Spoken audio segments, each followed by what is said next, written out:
thing is, until you can erase 3 Februaries, shut up. Bang! Quality over quantity. LeBron has beaten some of the best competition in NBA history. He's the GOAT emoji. I will not cuss. I will not cuss. I will not swear. I will not swear. Where sports is the base, life and fun are the results. This is the Brian Snow Show.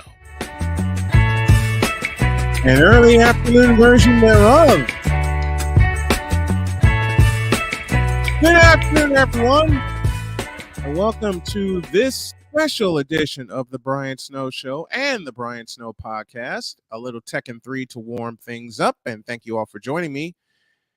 Well, I have a very special guest on the way, and to a lot of Green Bay Packer fans, you will recognize said guest when I bring him on and when he checks in here in the next couple of moments.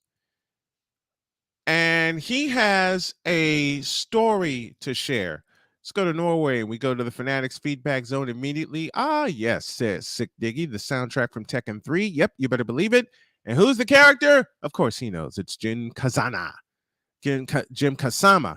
I should say. Well, here is the best way I can introduce my special guest for today, who has a hell of a story to share. But to those of us who've watched football for many years, his story began like this. So with their best receiver out of the game, from the 35, 19 seconds left. Ball pumps, throws, touchdown!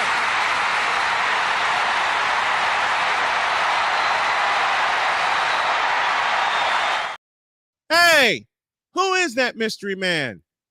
This mystery man played at Washington State University, and that was Favre's first game winner. And the fellow who caught it joins me right now. Number 85 himself, Kitrick Taylor, joins me on this special edition of the Brian Snow Show. Good afternoon, my friend. Great to have you. Thanks for having me. So how you doing today?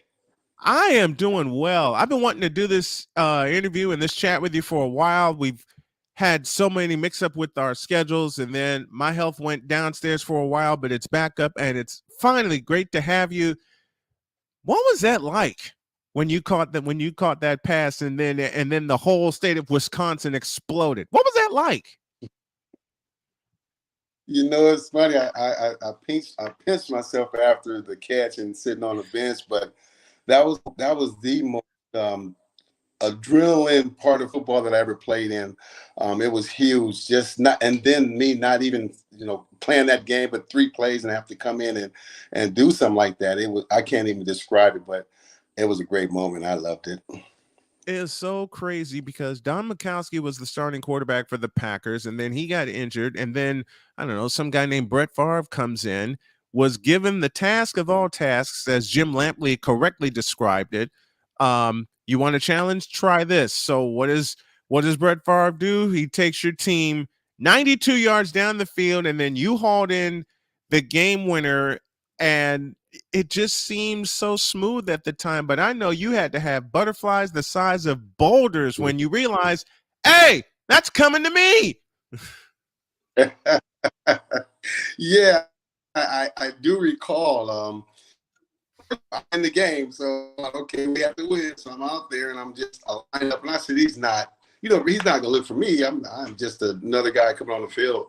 But as I released, the defender didn't get his hands on me. I released down the field straight by myself, and yeah, it was amazing because when I can recall when the ball was coming, it seemed like the lights went out and it was silent, and it was just me and that ball. And it was like, oh my God, he's throwing me this ball. Are you kidding me? And I just put my hands there, bread basket, and then the lights came on and the crowd went crazy, and I was like, wow, this is really happening. But that was a great moment. That was a great moment. And it's a moment that will forever be immortalized, for you and for everyone that was involved. How did that play shape your football career? Well, it was great, just knowing, of course, catching a touchdown is a great thing in the NFL. But even even knowing that was like that put Brett Favre on the map, even though that year gave us the momentum. But I wrote a book, but in my book it talks about this. Like I had a great, I was still there for 10 more games, and then week 12, I believe it was, I got released, and it was due to a few things, but that it was like a bittersweet moment, to be able to do that, and then 10 games later. But it was great, and I don't regret it. I love it. I'm glad I'm a part of Packet history. Great organization. Brett's a great quarterback, and it's just good to be part of his Hall of Fame legacy. Now, it sparked a book that you wrote, Behind the Quiet Smile, and I've wanted to know about this book. I've wanted to talk to you about it. Tell me how you came up with the name, and tell me how you came up with that. Tell me how that all that came about. Yeah, so the book is basically, it's about my life's journey from age 8 all the way up to 58. Just my experiences, good, bad, or different. The things that I've seen while growing up when I was a young man, just the traumas that I had to go through, but yet still having that dream, make it to some type of professional level, basketball or football, because I was a pretty good, not about bragging, but I was a pretty good basketball player also. But just going through that, seeing that while I was young, and having to either pick and choose whether should I go, be in the gangs or be in the street versus keep working and towards my dream. And it happened, and I got the scholarship at Washington State. And and the book talks about my experiences, like things that I created myself, the issues versus things that came to me, the unexpected, but how I just continue to push through it all, and then make it, getting drafted in the NFL. It's just, the whole thing talks about just real life experiences, and the takeaway is pretty much just, no matter what you go through, no matter what happens, in life, you can still do it. Just keep pressing forward, and I'm a faith man. I believe in God, and I just give it to God, and you just do your part. But don't do a lot of things that I did in that book. Do a lot of things that I did in that book. The successes, the triumphs, the red lights, the green lights. So that book is really entailed a lot. Even after NFL, it talks about my life. So it's a takeaway to where just keep pressing. But yeah, it took me 4 years to do it. But again, you mentioned, Brian, that I was praying for you that you overcame this illness, and God is good. I also too, back in last October, fell ill. Was stressing, and my bladder erupted. I had a hole in my intestines. I had pneumonia all at the same time. I had to get 2 pints of blood because of transfusion, and still having to deal with that, but bounce back like you did, Brian, and being relentless. And God, He brought me through that. And that's also talked about in my book.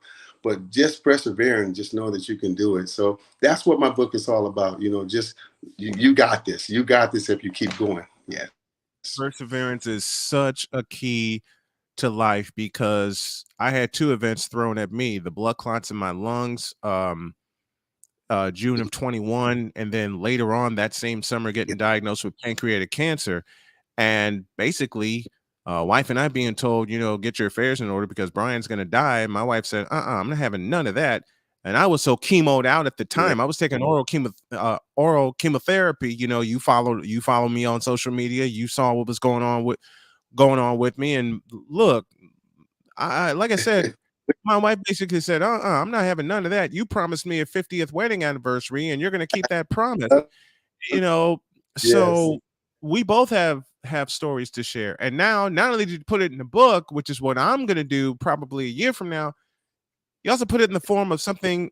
You also put it in the form of the Taylor Talk Show. Tell me about that. And you saw that, yeah.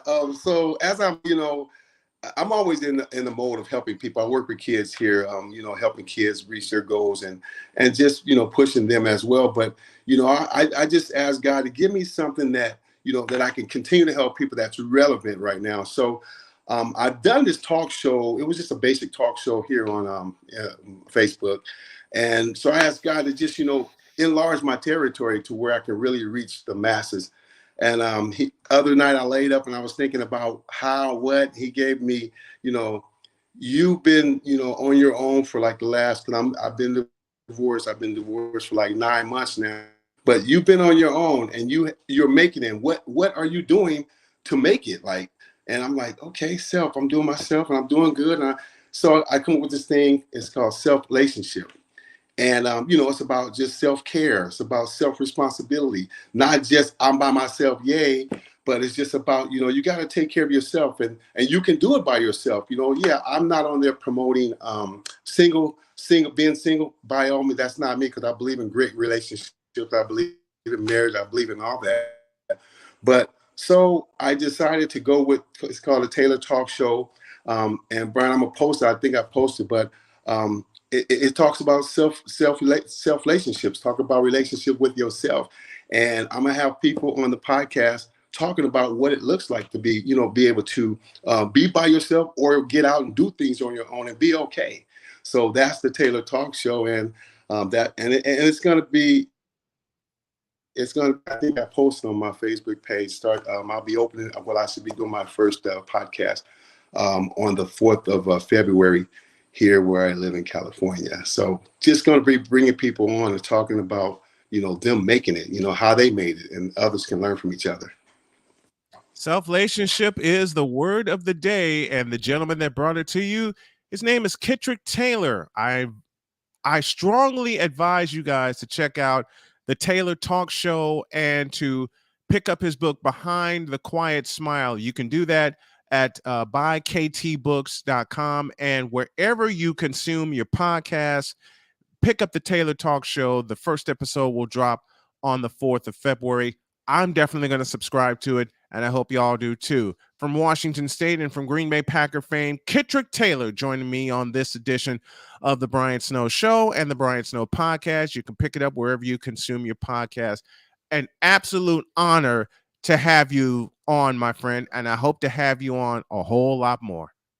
Thank you, Brian. I appreciate it. It's a great moment just to be a part, and I'll continue to follow and keep doing it. You're great. You're an awesome motivator. I love it. Thank you. Thank you. Love you, partner. Thank you, brother. Appreciate it.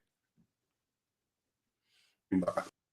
Kitrick Taylor joining me here on this special abbreviated edition of the Brian Snow Show. Don't forget, I got a full show coming up at 3 o'clock this afternoon, where I will welcome the general of the AFC South, Mike Patton, and Dana Regan will join me for the Tuesday edition of Baseball Bros within the program. God bless. See y'all later.